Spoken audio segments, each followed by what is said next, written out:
네, 안녕하세요. 발제까지 왔어? 발제까지.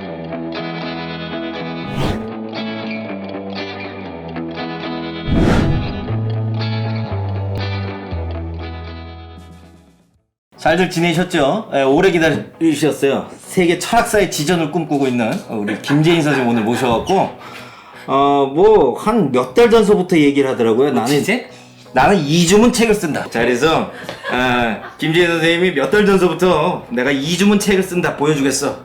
드디어 이제 퇴고할 시간이 온 것 같아요. 그래서 출판하기 전에 먼저 모셔갖고 귀한 얘기 좀 먼저 좀 들어보려고 예, 해요. 우리 그 퓨프렌즈 친구들하고 우리 시청자분들한테 먼저 선을 배드리려고 그렇죠? 준비해왔습니다. 그래, 이게 구독하는 사람들의 장점이라니까 공짜야 공짜. 자, 그러니까 오늘 좀 즐겁게 한번 들어봐 주시고 김재인 선생님께서 뭐 예전부터 그 철학자로서 자기의 성체를 구축하는 데 관심이 굉장히 많으셨던 분이란 말이죠. 그래서 저도 내심 좀 궁금하고 더더군다나 이제 오늘 주제가 뉴노멀, 뭐 우리 사회에서 코로나 바이러스 이후에 유행하고 있는 단어 가운데 하나인데 사실은 저는 개인적으로 그래요. 그 실체를 잘 모르겠어요. 그러니까 이제 모든 유행어들이 좀 대부분 그렇죠. 실체를 알지도 못한 채 방방 떠갖고 유행하다가 어느 순간 자리를 잡게 되는데 오늘 좀 속 시원하게 김재인 선생님께서 좀 설명도 해주시고 또 자기 자신의 철학 세계를 좀 이렇게 전해주시면 많은 분들한테 도움이 될 것 같다. 먼저 무슨 얘기부터 한번 해주실까요? 제가 날 보니까 책을- 떨려. 시청자들 오랜만에 만나니까 떨리지. 나 삐질라 그래. 자, 그 방금 말씀처럼 제가 그 쓴 책의 부제가 뉴노멀의 철학인데 부제. 뉴노멀 그러면 이제 새로운 어떤 정상, 네. 정상 상태. 그러니까 우리가 세상이 이렇다라고 생각하면서 살아가는 어떤 전제 같은 게 있잖아요. 그 전제가 이제는 더 이상 통용되지 않는다. 이제 완전 달라졌다. 그리고 그 달라진 어떤 상태, 달라진 조건, 이거를 이제 새로운 정상으로 삼아야 한다. 이게 이제 뉴 노멀이란 말의 취지죠. 근데 여기에서 이제 사람들이 의문이 많이 있어요. 뭐냐면 과연 달라진 거냐? 뭐 옛날로 돌아갈 수 없다 그러는데 그게 과연 돌아갈 수 없는 거냐? 뭐 다시 돌아갈 수 있는 거 아니냐? 회복되면. 근데 이제 제가 쓴 책의 첫 문장 이렇게 시작합니다. 어떤 변화는 일시적이지만 어떤 변화는 돌이킬 수 없다. 네. 그리고 제 판단에 코로나19가 가져온 변화는 영원히 계속될 것이다. 그래서 세상은 다시는 전과 같지 않다. 그게 이제 제 주제입니다. 그리고 여기서 코로나19를 이야기했지만 코로나 말고도 또 다른 우리의 그 삶의 조건에 변화가 있어요. 그게 뭐냐면 이제 하나는 인공지능, 또 하나는 기후 변화. 요즘 기후 위기 이렇게 부르는데요. 바로 이런 것들이 이제 우리를 새로운 국면으로 우리 지구에 살아가는 인간들을 새로운 국면으로 이렇게 국면 전환을 시켰다.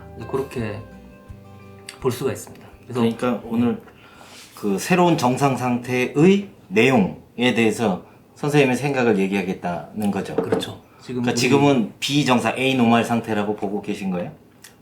과거의 기준으로 보면 지금은 모든 게 막 뒤섞이고 혼란스럽고 이게 너무 새롭다.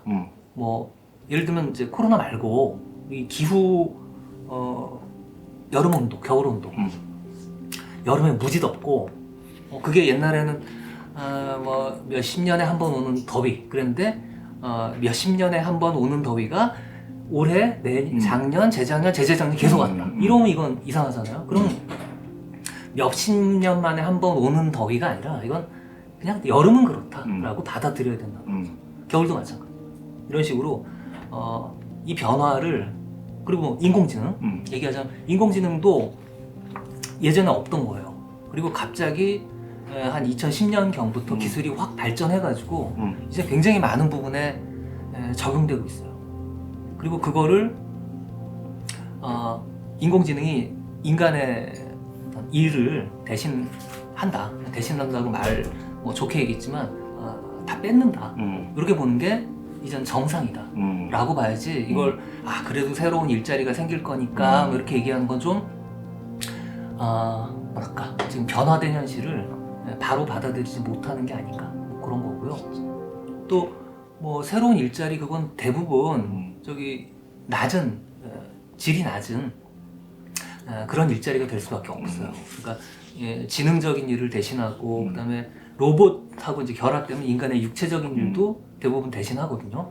예를 들어서 반도체 공장 이거 보면 이 이제 흰옷 뭐죠 위생복 같이 흰옷 입은 분들이 현미경으로 막 이렇게 반도체를 이렇게 오류가 있는지 없는지 확인하잖아요. 네. 그리고 그런 분들이 공장에 빼곡하고요. 지금은 카메라 그리고 인공지능 프로그램 그래가지고 분량을 더 잘 찾아내요. 인간보다. 그렇죠. 그러니까 그 사람들의 일자리는 없어진 거죠. 그럼 그 사람들이 뭘 대신할 수 있냐? 다른 일을 할 수 있냐? 별게 없어요. 할 수 있는 일. 이런 식으로 이제 바뀌었다. 라는 거고요. 이제 코로나도 마찬가지입니다. 코로나 바이러스가 이게 계속 반복된다. 라는 게 이제 핵심이고요. 제가 2015년에 예. 5년 전에 삼성이 아니라 국가가 뚫렸다. 라는 책을 썼어요. 이건 이제 아는 분은 기억나겠지만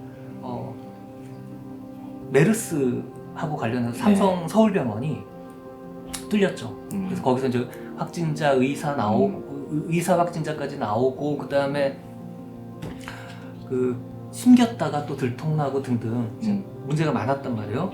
그때 제가 이제 메르스 관련해 가지고 국가와 자본 이런 걸 한번 돌이켜 보고 되돌아보고 그다음에 어떻게 살아야 하나 뭐 이런 것들을 얇은 책으로 냈는데 그랬죠. 책의 마지막 문장 마지막으로 정확히는 두 번째 문장인데 메르스는 반복될 것이다 이렇게 썼어요. 어차피 뭐 같은 코로나 바이러스니까. 네. 그 변종이죠. 그래서 그렇죠. 변종이 나오면서 인간이 그 반복된 코로나 바이러스 변종 상황을 겪을 수밖에 없고 지금 우리가 겪었던 것과 똑같진 않지만 비슷한 부류의 어떤 사회적 혼란, 그다음에 엄청난 인명 손실, 뭐 등등 이런 것들을 이제 되풀이하게 된다면 더는 과거에 우리가 살아갔던 방식으로 여름에 다 모여가지고 축제 벌이고 이거 쉽지 않다. 그러니까 이제 사실 대부분의 그 역사적 전환기 보면 불가역적이잖아요. 네. 대부분이. 네, 그렇죠. 지금뿐만이 아니라 과거에도 전환이 있었던 시기는 사실은 과거로 돌아간다는 것 자체가 그러니까 역사의 순환론적인 접근을 한다 손 치더라도 똑같은 모습은 안 된단 말이죠. 그렇죠. 네. 그런데 선생님 보실 때는 지금 얘기 들어보니까 이게 동시다발적으로 온 거예요. 그러니까 네. 코로나 바이러스라고 하는 것, 그 다음에 기후변화, 그 다음에 AI, 이건 아주 인공적으로 만들어진 것들이니까 그래서 저도 좀 신기한 게 그 세 가지가 동시다발적으로 우리한테 다가온 그렇죠. 측면들이 있고 이제 그러다 보니까 혼란도 뭐 훨씬 더 이제 콤보. 예, 크게 되는. 그래서 그러니까 선생님은 이런 상황에서 우리가 어떤 준비를 해야 하는가, 그리고 그런 준비의 첫 순서로 이전 시기, 즉 이전 시기를 떠받치고 있었던 서구의 근대성이나 서구의 근대를 중심으로 해서 만들어냈던 가치들 이런 것들을 재검토해보는 것들이 필요하다. 그렇죠. 이런 얘기죠. 네. 와, 그렇구나. 대박. 역사학자니까 이게 딱. 그랬구나. 사실 우리가 이 세기 구분 이게 네. 좀 의미 없잖아요. 없죠. 네, 근데 이제 예를 들어서 1차 대전이 끝나고 1차 대전? 1914년부터 1918년. 고무렵인데 고 끝나고 나서 이제 본격적으로 20세기가 시작됐잖아요. 그러니까 그치, 장기 19세기라고 해요. 그걸. 2019년, 그러니까 1899년, 1900년, 1901년 이게 중요한 게 아니라 그렇지. 대략 세계가 한번 확 재편된 어떤 시점 그걸 이제 1차 대전에 그 끝나 종전 요거부터 시작할 수 있다면 21세기는 그렇지. 역사에서는 1789년부터 1차 세계대전까지를 장기 19세기 정도로 봐요. 한 흐름이 이제 지속되는 거고, 맞습니다. 밸런스 오브 파워라고 하는 유럽의 균형이 1차 세계대전으로 깨지게 되는 거죠. 네. 그리고 1차 세계대전을 기점으로 해갖고 전 세계가 월러스타인을 들지 않더라도 세계 체제화되는 상황들로 간 거고. 네. 그리고 지금 이제 선생님 말씀대로 코로나 바이러스나 기후변화나 이런 것들은 전 지구적으로 나타나고 있는 거지. 그래서 2019년 또는 뭐 2020년이 장기 21세기의 오케이. 시작이다. 그러니까 이 역사 구분의 방식도 조금 달라지는 거죠. 뭐 크게 차이는 안 나죠. 어쨌건 프랑스 혁명, 오케이. 1차 대전, 코로나와 기후변화와 인공지능 이게 이제 새 시대를 여는 거다. 그리고 이제 당연히 선생님 말씀처럼 세계 패권도 많이 달라질 거예요. 지금 유럽 중심으로 갔다 미국으로 갔다가 미중으로 갈라졌다가 막 복잡한데 대한민국이 중심에 사는 거 아니야? 거기서 맨날 그랬잖아. 꼽살이 그러니까. 미국하고 중국 사이에서 네. 뭔가 이제 역할을 하겠죠. 해야 되고. 근데 좀 이상하다. 제가 듣다 보니까. 지금 이렇게 말씀하시는 거 보면, 그러니까 이제 경향적으로 관찰되는 흐름들이 21세기가 2019년, 뭐 2020년부터 시작된다고 보는 거잖아요. 네. 경향적으로 관찰되는 일반적인 흐름들이. 근데 아까 이제 선생님께서 서구 근대의 가치에 대한 비판적인 접근을 한다 그랬잖아요. 그런데 1차 세계대전을 기점으로 해서 이전 시기와 이후 시기를 나눴던 거잖아. 네. 이 부분은 어떻게 얘기할 수 있을까요? 크게 보면 이제 과학혁명기부터 아주 최근까지 그걸 이제 근대라고 생각하는 거죠. 아, 그렇게? 근대 내에서 뭐 이렇게 디테일하게 가르는 게 아니라 말하자면? 과학혁명 그다음에 이제 16세기 이 철학자들 등장하고부터 이제 극히 최근까지가 이제 한 통이다. 한 통. 네, 그때 오케이. 시작했던 어떤 추구했던 지향했던 가치들이 확인되고 검토되고 그다음에 이제 자기들이 구현하고 이런 우여곡절을 겪다가 어느 정도 뭐 말하자면 완성인데 그건 이제 하나의 종결로서의 완성이고 이제 그 완성된 내용조차도 다시 검토돼야 한다. 이게 근데 모던이 아니라 포스트 모던으로 이제 탈근대 이렇게 이행하는 게 자연스러운 뭐랄까요 그 내적 흐름이 아니라 외적 강제. 그러니까 우리 그러니까 완전한 전복이 필요한 상황이다. 그렇죠. 많이 이제 재검토돼야 한다.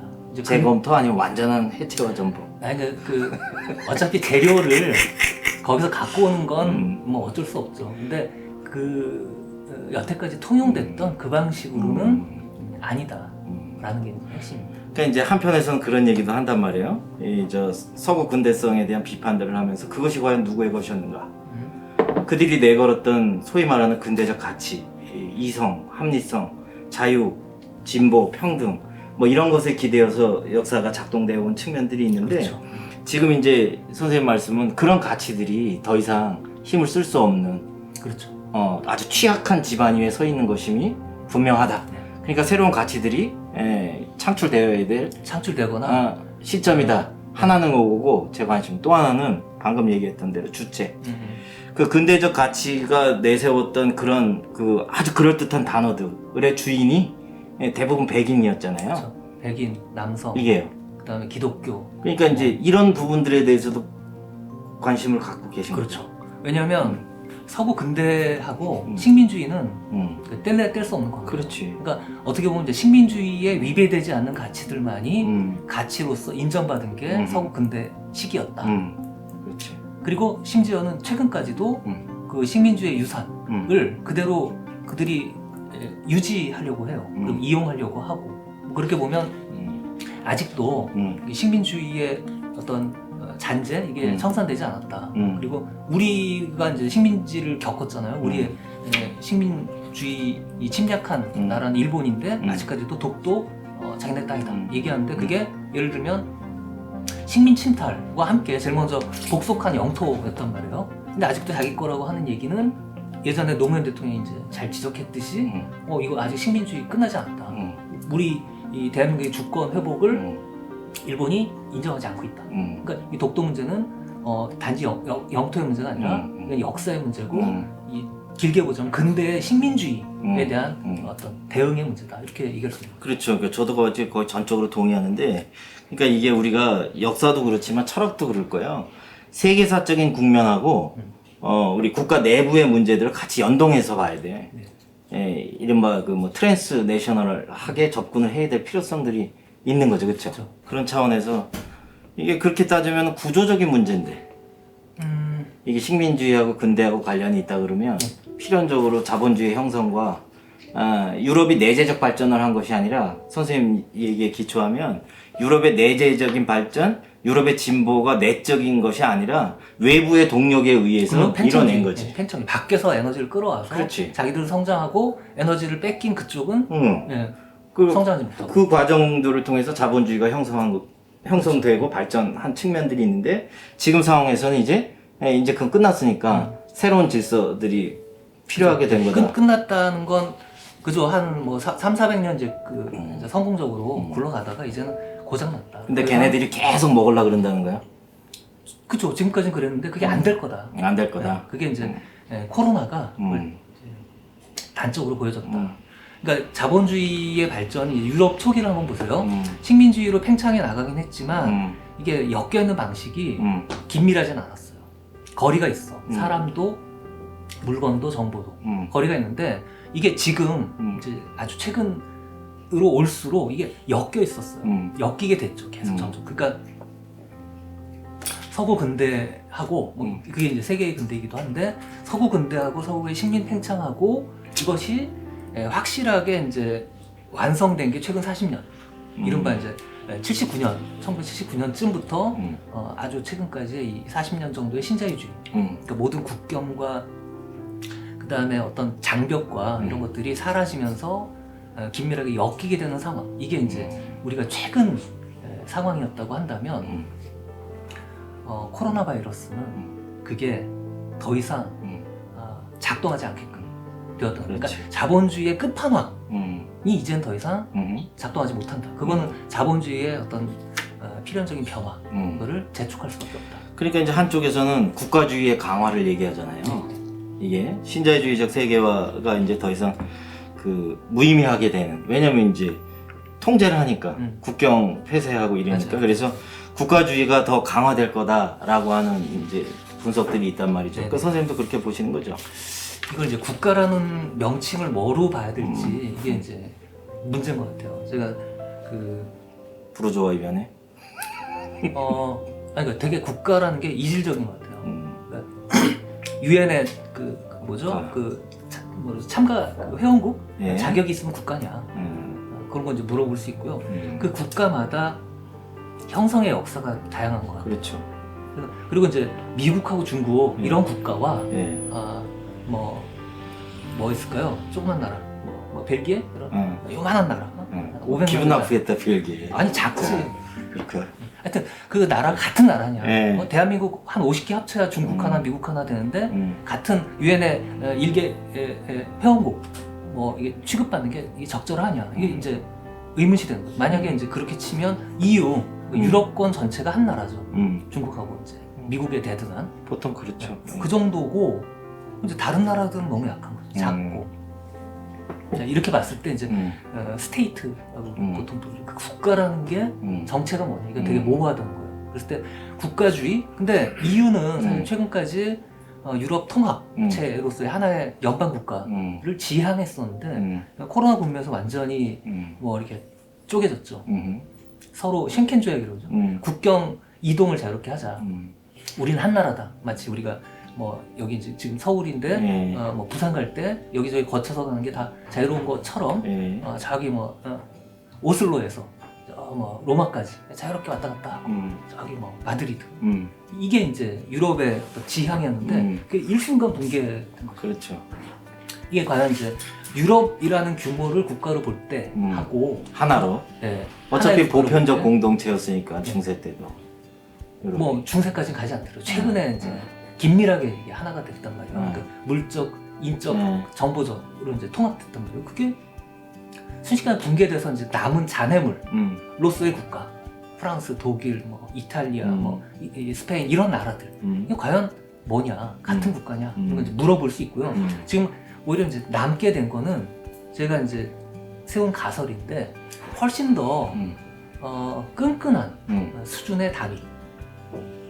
이걸 이제 공동체라고 불러야 될지 아니면 이제 전통적으로 네이션이라고 불렀던 번역을 어떻게 하건 요거라고 봐야 될지 이런 게 이제 지금 탐구해야 될 대상이다라는 거죠. 그러니까 지금 코로나로 전 세계가 딱 멈췄을 때 여기까지는 그래도 뭐 하나다. 이 바깥은 아니다. 남이다. 라고 이 국경이 굉장히 새롭게 드러났어요. 그 경계라는 게 미국도 사실은 지금 스테이트 그 50개 주가 이제 나라인데 이 주가 연방에서 뭔가 이렇게 이탈하는 조짐도 보이면서 이게 모습을 드러낸 네. 그런 형태도 있고 우한 봉쇄 뭐 중국도 이제 그런 측면이 있는 거죠. 어떤 영역을 영토를 이렇게 확정해서 그 안과 밖을 자꾸 나누는 그래서 이제 최종적으로 남게 된 그 잔해물에 해당하는 그거는 예. 이게 이제 쉽사리 무너지지 않을 어떤 경계라고 이제 볼 수 있지 않겠나 그런 생각이 들어요. 그러니까 이전과는 다른 근대적 형태의 민족 국가와는 다른 형태의 정치 체제가 그렇죠. 필요할 것인데 그것의 모습이 어떠해야 하는가에 대해서 우리가 고민해볼 필요성들이 있겠다. 그렇죠. 완전히 달라질 것 같아요. 우리가 이 한국의 이제 작은 그 규모니까 뭐 이렇게 서로 왔다 갔다 쉬운데 그렇지 않은 규모의 이제 경계들은 어떻게 바뀔까? 뭐 이게 지금 국경 봉쇄 비슷한 상황이 계속 될까? 유럽이 아니면 뭐 미국이 중국도 뭐 중국 우리가 잘 모르지만요. 이런 것들은 의문 지점인 거죠. 그렇게 되면 이걸 그러니까 국가주의라고 표현하기, 국가주의를 그러니까. 회기라고 표현하기가 되게 애매하다는 거죠. 선생님 입장에서는 그런 거예요, 그렇죠? 네. 많은 분들이 이제 이렇게 폐쇄적으로 가니까 국가주의가 강화될 거라고 얘기하지만 선생님은 그런 국가라는 단위 자체가 무의미해진 흐름들이 됐고 새로운 질서를 담아낼 수 있는 정치 체제로서의 어떤 형태가 필요하다. 그렇죠. 사실 뭐 까놓고 얘기해서 국가 체제가 만들어진 게 얼마 안 됐어요. 인류 역사에서. 근데 이제 우리는 국가 체제를 당연한 것으로 생각하지만 실질적으로 뭐 영국이라는 나라가 만들어진 것도 한 1000년밖에 안 됐고요. 미국이라는 나라도 독립혁명한 게 1776년 7월 4일이에요. 독일도 얼마 안 맞아, 독일도 뭐 1870년대 비렐름 2세 친정 체제. 뭐 저 일본도 메이지 유신. 맞아요. 예, 그렇죠. 150년. 예, 그러니까는 그런 거 생각해 보면 선생님이 새로운 형태의 그 정치 체제가 필요하다라고 뭐 주장하는 게 저는 이상하게 들리진 않아요. 네, 친구래서가 아니라. 필요한 거 말고도 그렇게 자꾸 이 어떤 압력 같은 게 들어온다. 우리가 원해서 하는 건 이제 한편이 있지만 우리가 원치 않더라도 타율적인 거지. 그죠? 원치 않더라도 그렇게 돼가는 지점이 있다. 근데 이제 내가 궁금한 게 선생님 이게 지금 에이노멀 상태인데 사실 이런 저 비정상 상태도 인간에 의해서 이렇게 온 거. 그 측면이 있죠. 네. 근데 선생님은 인간의 힘으로 이것을 노멀한 상태로 바꿀 수 있다고 보고 있는 거죠. 아니죠. 그런 인간은 거야? 적응해야 되죠. 적응? 네. 적응하면서 네. 새로운 어떤 규범과 제도를 만들어내지 않으면 그래서 내가 그게 궁금한 거야. 그러니까 이제 우리가 적응을 해야 되는데 아까 얘기했던 기후 변화라든지 자연이 과연 그게 사실 쉬운 일이 아니잖아요. 어렵죠. 지금 우리가 외국인들 네. 뭐 아니면 불법 뭐 이주민 네. 뭐 난민 뭐 한국은 난민은 많지 않은데 네. 이 사람들에게 마스크를 줘요. 음. 왜 그럴까? 전 같으면 여러 가지 의미에서 그 반대 목소리가 클 거예요. 근데 지금은 주는 거에 대해서 뭐라고 안 해요. 아무도. 그런 인간들이 있어요. 근데 아직도. 그건 인간인가? 예? 왜 주는데 네. 이견이 없냐면 네. 제가 걸리면 나도 걸려. 그렇지. 이게 이제 새로워진 조건이라는 거예요. 타자의 건강이 나의 생존을 보장하는 굉장히 중요한. 그러니까 이 서로 이렇게 보호해야만 하는 어떤 층 자체가 전과 달라진 거예요.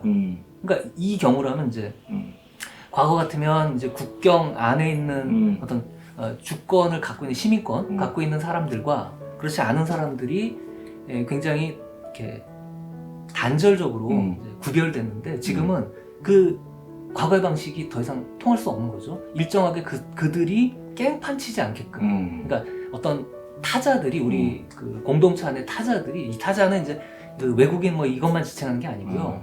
사회적으로 훨씬 그 어려운 사람들도 그런 깽판 칠 수 있는 소지가 많고 뭐 굉장히 이자는 이기적인 선택이네. 그럼요. 나를 위해서 도와주는 거지. 아니, 사회가 이기성이 중요하죠. 어. 이기성을 보호해줄 필요가 있죠. 어. 그러니까 제가 말하는 건 이제 그래도- 사회적 약자들이 사실은 제일 불리한 위치에 있기 때문에 그 사회적으로 이제 강자들이나 이렇게 어떤 중간 이상 되는 사람들이 원하는 거를 행동하지 못하게 되는 거예요. 행동하지, 그러니까 일부러 그런다기보다는 깽판이란 말이 자꾸 예외 상태를 만드는 거죠. 근데 하나 두 개의 예외 상태가 나오게 되면 전체가 위험해지는, 이 되게 겪어보지 못했던 골 때리는 상황이 되는 거예요. 그러니까 전에는 이걸 갈라놓고 이게 뭐라 그러죠? 디바이드 앤 룰, 갈라놓고 적절하게 이걸 통치할 수 있었는데 이제는 갈라놓으면 다 망해. 사회 최상층도 위협을 받아. 이게 이제 요즘 갑갑하니까 우리 어디 도망가서 이제 숨어 살고 싶다 그런 생각 들잖아요. 갈 데가 없어. 뭐 불가능하지. 전 세계 갈 데가 없어. 그렇죠. 그러니까 지금 이런 상황이에요. 사회에서 그동안 뭐 잘 누리고 잘 먹고 또 위세를 부리고 하던 사람들도 사실상 갈 곳이 없어요. 어떻게 되냐? 한 영토 안에 갇혀버렸기 때문에 그 안에 있는 모두를 일정 수준으로는 배려하지 않으면 안 되는 거죠. 가능할까? 그래서 제가 뉴 노말이라고. 그거 하지 않으면 죽는다니까? 그러니까 이게 이유야 어떻든지 간에 쉽게 생각해보면 우리의 범주를 넓혀가는 계기가 된 거잖아요. 뭐 넓히는지 좁히는지 모르겠어요. 근데 이게 전과 같진 않다, 최소한. 전과 같지 않다 그러셨잖아요. 네. 근데 이제 한편으로 보면 이게 좀 소박한, 나이브한 생각인지 모르겠는데, 구분 짓기가 사실 우리한테 도움이 안 된다? 즉, 과거는 배척과 차별이 사실은 일반적이었던 부분들이 있는데, 흔히 하는 표현대로 하자면, 협력과 연대만이 살 길이다. 그 얘기는 나이브한지 모르겠지만, 제 식대로 표현하자면, 그토록 우리가 바람하지 않았던 우리의 범주를 넓혀가는 모습들이 코로나 바이러스로 인해서 나타나고 있다는 것은 너무 낙관적인지 모르겠지만 제 입장에서는 굉장히 다행스러운 일이에요. 다만 예. 선생님 말대로 이제 이걸 어떻게 완성시켜내고 안정화시켜낼 것인가의 문제일 것 같거든요. 그러니까 선생님 이견은 없는데 우리의 범위가 우리 안에 들어있는 어떤 타자들을 수용하는 측면이라면 이제 넓어져요. 근데 우리 바깥하고 이렇게 관계를 이렇게 놓고 보면 이유가 다시 갈라졌단 말이에요. 그러니까 그렇지. 꼭 이거를 확장됐다 이렇게 보기에는 오히려 양상이 경계 자체가 없다. 경계 자체가 되게 달라졌어요. 예전에 우리가 알고 있던 그 지도가 아니야 이제. 그렇겠지. 새로운 지도가 이제 만들어졌는데 정체는 아직 잘 모르겠다. 하지만 분명히 달라졌다. 라는 거고요. 네. 또 하나 이제 근대에서 되게 중요한 게 소유권이에요. 그리고 소유의 그 근거로 삼았던 노동. 내가 일한 거니까 그건 내 거다, 결과물이. 이게 이제 근대를 지배한, 특히 이제 로크 이래로 이 서양의 근대 정치 경제학자들이 주장했고, 또 이제 심지어 그 공산주의, 그 막스도 이제 그걸 받아들여서 내가 일해서 얻은 거를 원세계가 뺏어간다. 이게 착취다. 이게 이제 기본 틀이에요. 그러니까 막스도 그 수준에서는 근대 소유권 이론의 영향이 그 자자 안에 있는 거죠. 네, 그거예요. 근데 이제 지금 보면 뭐가 드러났냐면 이 나의 노동과 별개로 타인의 노동이 이 나에게 준 어떤 혜택 이런 것들이 드러나는 거예요. 예를 들자면 우리가 올해 이제 되게 농사를 많이 망쳤는데 이유 중에 전 세계가 이유 중에 하나가 농업이라는 게 상당히 이렇게 저부가가치 산업이라서 외국인 노동자를 많이 갖다 써요. 그렇지. 독일도 저쪽 동유럽 쪽에 노동자들 많이 데리고 오고, 그래서 문제가 또 생기는 거죠. 싱가포르 터진 것도 한국도 그래요. 동남아시아, 중국 노동자들이 와서 이걸 이제 수확도 하고 모내 뭐라죠? 풀도 뽑고 뭐 이런 것들을 하는데 이게 지금 작동이 멈춘 거예요. 그러니까 제때 수확이 안 됐고 당연히 그럼 이제 가격이 오르거나 이제 수확 시기를 놓치면 다 농사를 망치게 되죠. 그리고 공급자 입장에서도 가격이 오를 수밖에 없고.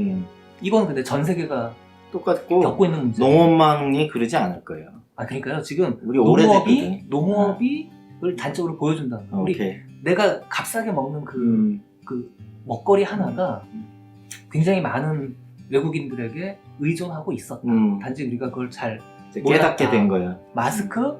이거 만드는 거 어렵지 않아요. 근데 전 세계가 대한민국 빼고 마스크 때문에 지금 아직도 골머리를 앓고 있는 이유는 공장이 중국에 있어요. 3M, 세계 최고의 마스크 생산 업체가 공장이 중국에 있으니까 마스크가 생산이 안 되고 미국은 마스크가 없어서 의료진까지 무슨 쓰레기 봉투 뒤집어 쓰고 하는 상황까지 온 거예요. 그러니까 우리가 지금 쉽게 사용하고 있는 농산품, 공산품 등등이 사실은 굉장히 보이지 않던 어떤 그렇지. 존재들의 협업? 이거 덕분에 굴러가고 그렇게 말하면 있었다. 협업이고. 그래서 내가 일한 게 내 음. 거다라고 주장하는 게 사실 별로 이렇게 통하지 않는 시점이 됐다는 거예요. 가령 사막에서 물 한 병, 생수 500ml 얼마 가격 받아야 이게 정상이겠어요. 마스크 값, 면봉 이거 원가 100원도 안 되는데 그거 뭐 몇만 원 불러도 살 수밖에 없는 상황. 이게 이제 실제 상황이라면 우리가 그걸 뭐라고 해야 될까요?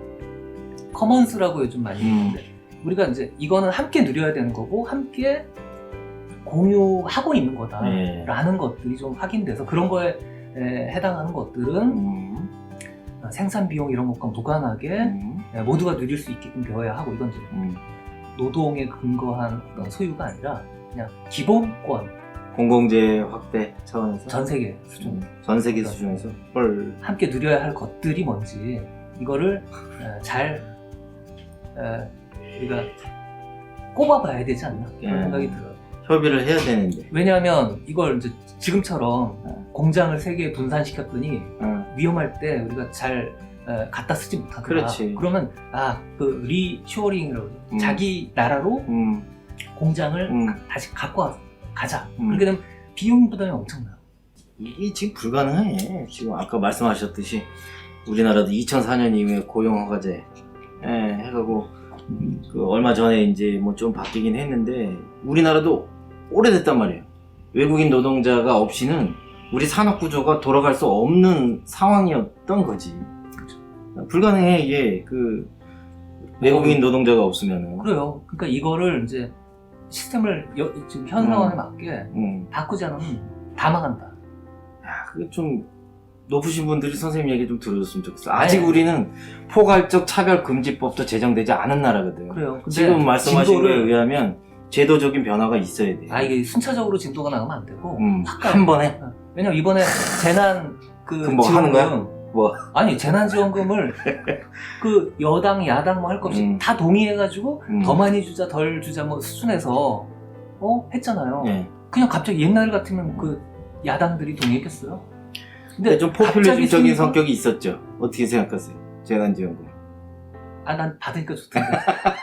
그럴 거야. 그래서 지금 이제 급격한 변화, 그러니까 계단을 한 개씩 올라가는 변화가 아니라 층 단위로 올라가는 변화기 때문에 대응도 중간 단계 이게 생략하고 가야 한다. 갈 수밖에 없다. 급진적이시네 생각보다. 아니 내가 급진적인 게 아니라 안 그러면 다 안 그러면 안 된다 이거지 지금. 그 정도로 우리가 지금 절박한 이게 아주 촌스러운 표현대로 하면 풍전등화의 상황에 있다. 그래요. 지금. 나는 선생님이 조금 지나치게 낙관적인 거 아닌가 이렇게 생각했었어요. 지난번에 지구적 거버넌스 얘기하고 협력과 연대 뭐 이런 얘기하고 나는 거의 다 난파 얘기 맨날 하는 어쨌든 난 굉장히 그거 적극적으로 동의하고 같은 생각인데 나는 사실은 될까? 이게? 그리고 되게 이제 순차적으로 이렇게 평소에 이제 봐온 김재인 그랬는데 지금 얘기도 들어보니까 이 사람 무서운 사람이네? 한 번에 다 하자는 얘기 아니야? 그럴 수밖에 없어. 시간이 얼마 안 남았어. 야 그래? 이게 걱정되는 게 아까도 제가 이기성, 이기주의 뭐 이런 얘기 했는데 이게 서구 유럽 애들이 가만히 있겠어요? 망하라고 그래. 여기까지 하자. 트럼프한테 혼나는 거 아니야? 트럼프 떨어지는데 뭘 가리냐. 떨어져? 야 여기 이런 예언을? 그렇구나. 굉장히 급진적이다 이거 이 정도. 아니 정상적이야. 이게 뉴노멀에 맞는 거라니까. 헐 그래요? 내가 너무 나이브하고 좀 이게 좀 겁이 많은가 봐. 혼자 죽으려고? 그렇구나. 생각보다 굉장히 전면적인 변화가 빠른 시간 안에 해결돼야 된다라는 주장을 하고 있는 거지. 어쨌든 놀랍네요. 다시 한번 강조하지만 이렇게 급진적인 생각이었는지 전 몰랐어요. 정상. 새로운 정상. 새로운 정상. 나도 거기에 동의해. 왜냐면 이제 깡귤랭에 그 뭐 갖다 붙이는 건지 모르겠지만 정상적인 것과 병리적인 거 읽어보면 사실은 비정상은 관계적인 상황에서 발현되는 거잖아요. 이게. 그래서 선생님이 얘기했던 그 타자와 나의 관계라든지 소위 말하는 국가와 국가의 관계라든지 이런 부분들도 중요할 것이고, 또 하나는 정상 상태가 무엇인가에 대한 정의가 저는 대단히 중요하다고 생각하거든요. 개인적으로 저는 선생님이 국뽕인 줄 알았어요. 국뽕 맞지? 국뽕 맞자. 제일 의지할 게 커미가 아무것도 못했어. 커미가 이 말을 듣고 싶었던 거야. 지난번에 아니라 그랬거든. 자, 그래서 내가 왜 이 얘기를 했냐면 이게 농담이고, 저는 한 가지 좀 걱정되는 게 우리 사회에서 뉴노멀, 뉴딜 이런 얘기 많이 하고 있는데 너무 급하다고 생각했거든요. 개인적으로. 근데 이제 선생님은 급한 게 아니라 지금 그렇게 하지 않으면 안 된다. 이렇게 보는 거잖아요. 지금 정상 얘기하다가 제가 뉴노멀을 이렇게 건드렸는데, 뉴노멀은 우리가 추구하고자 하는 정상 상태의 내용이 무엇이냐, 우리가 규범화하고자 하는 가치가 무엇이냐에 따라서 뉴노멀의 내용은 달라질 수 있을 거라고 생각하거든요. 근데 저는 순서가 바뀌었다고 생각하고 있었던 거예요. 갑자기 코로나 바이러스 등장하고 뭐 새로운 게 필요하다 그러니까 뉴노멀, 뉴딜 내려오는데, 우리가 좀 더 진지하고 그런 차원에서 선생님 같은 사람들이 좀 이렇게 많이 나와서 소위 말하는 정상 상태라고 하는 것의 규범적 가치들, 이런 부분들에 대한 논의들. 그렇다면 저는 그렇게 생각했어요. 아까 선생님도 외국인 노동자 얘기했는데, 우리 사회에 있는 에이노멀, 비정상 상태가 무엇인가에 대한 고민들을 먼저 해야 됐던 거 아닐까. 그런 비정상 상태와 관련된 부분들을 해소해 나가는 과정에서 정상 상태가 담아내야 될 규범적 가치들에 대해서 고민하고, 그런 과정에서 뉴노멀이나 사실은 뉴딜과 같은 것들에 대한 내용을 얘기했어야 맞는 거 아닌가, 저는 그렇게 생각했거든요. 지금 순서가 이게 안 통해요. 그런 걸 따질 상황이 아니다. 한꺼번에 해야 돼. 그러니까 그랬구나. 한꺼번에 하긴 해야 될 것 같은데, 어쨌거나 그러면 마지막으로 이 아쉬우면 안 되니까 선생님 정리 발언 삼아서 한 말씀 해주시고, 오늘 우리 뭐 중요한 그 논점들은 책에 다 나오니까요. 이야, 이제 책 사보라는 얘기야? 선생님 혹시 책 제목은 책 제목 가제인데, 코로나 혁명 뉴노멀의 철학. 세일즈 하려면 확실하게 합시다. 다시 한번 뭐? 코로나 혁명 뉴노멀의 철학. 네, 표지 나오면 보여드릴게요. 코로나 혁명 뉴노멀의 철학. 자, 오늘 그 위대한 철학자 김재인 선생님 모시고 코로나 혁명이 불러온 뉴노멀의 철학에 대해서 얘기를 들어봤는데, 많은 분들께 뭔가 새로운 생각을 할 수 있는 기회가 됐을 거라고 생각합니다. 오늘 긴 시간 동안 좋은 말씀 해주셔서 감사드리고, 다음에 2탄을 준비하겠다는 거, 책이 나온 다음에. 그래서 기다리시는 분들은 새로 책이 나오면 사들고 모니터 앞에 모여주시면 되겠습니다. 오늘 여기서 마치도록 하겠습니다. 네, 고맙습니다. 고맙습니다. 네.